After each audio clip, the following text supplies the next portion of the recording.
हाय दोस्तों, आपने अपने जीवन में बहुत सी मूल्यवान वस्तुएं देखी होंगी और उन्हें अपने पास एकत्रित किया होगा, सहेजा होगा, संभाला होगा।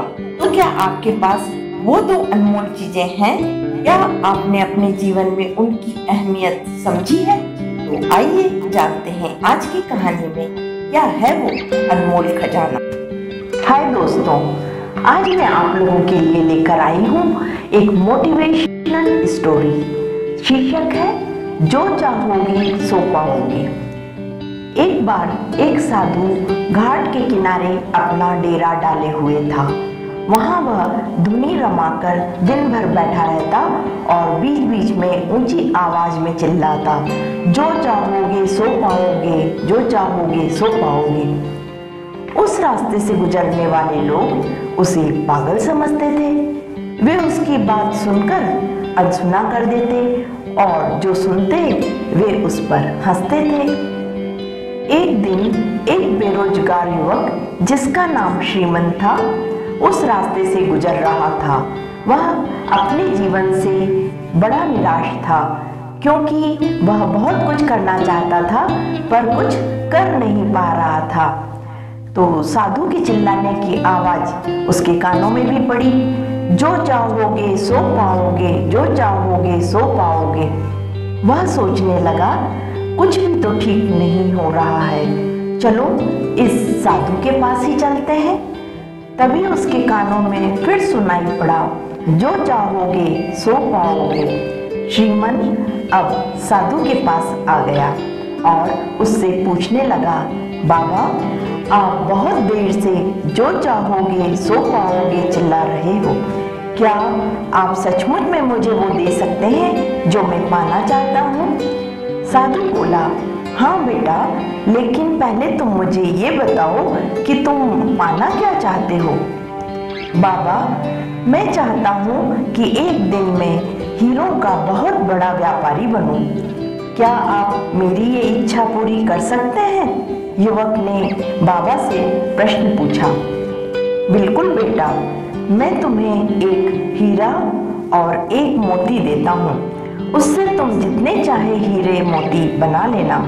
साधु बोला। अब साधु की बात सुनकर श्रीमन की आंखों में आशा की ज्योति चमक उठी। फिर साधु ने श्रीमन से उसकी दोनों हथेलियां आगे बढ़ाने को कहा। श्रीमन तत्काल अपनी हथेलियां साधु के सामने कर दिया। साधु ने पहले उसकी एक हथेली पर अपना हाथ रखा और बोला, बेटा ये इस दुनिया का सबसे अनमोल हीरा है और इसे समय कहते हैं। इसे तुम जोर से अपनी मुट्ठी में जकड़ लो। इसके द्वारा तुम जितने चाहे उतने हीरे बना सकते हो और ध्यान रखना, इसे कभी अपने हाथ से निकलने मत देना। फिर साधु ने अपना दूसरा हाथ श्रीमन की दूसरी हथेली पर रखकर कहा, बेटा ये दुनिया का सबसे कीमती मोती है, इसे धैर्य कहते हैं। जब किसी कार्य में समय लगाने के लिए भी वांछित परिणाम प्राप्त न हो तो इस धैर्य नामक मोती को धारण कर लेना, और यदि यह तुम्हारे पास है तो तुम इस दुनिया में जो चाहो वो हासिल कर सकते हो। तो आप जान गए ना, श्रीमन को दो अनमोल रत्न प्राप्त हो गए। श्रीमन ने ध्यान से साधु की बात सुनी और उन्हें धन्यवाद कर वहां से चल पड़ा। उसे सफलता प्राप्ति के दो गुरु मंत्र मिल गए थे।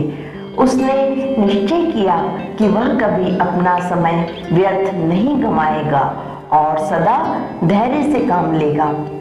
कुछ समय बाद उसने हीरे के एक बड़े व्यापारी के यहाँ काम करना प्रारंभ किया। कुछ वर्षों तक वह दिल लगाकर व्यवसाय का हर गुण सीखता रहा और एक दिन अपनी मेहनत और लगन से अपना सपना साकार करते हुए हीरे का बहुत बड़ा व्यापारी बना। तो कहानी से हमें यही सीख मिलती है कि लक्ष्य प्राप्ति के लिए सदा समय और धैर्य नाम के हीरे मोती अपने साथ रखें और अपना समय कभी व्यर्थ न जाने दें और कठिन समय में धैर्य का दामन न छोड़ें। तभी जाकर सफलता आपको प्राप्त होगी। तो यह याद रखें कि जहां आपने समय और धैर्य को लेकर आगे बढ़ना है तो सफलता आपके हाथ आनी निश्चित है। तो इसी तरह आप मेरे साथ बने रहें आगे की कहानियाँ सुनने के लिए। ऐसी ही जिंदा दिल कहानियों के लिए मैं आपके पास आती रहूँगी। तो आप हमारा यह चैनल सब्सक्राइब करें और लाइक करें, कमेंट करें और घंटी का बटन दबाना ना भूलें।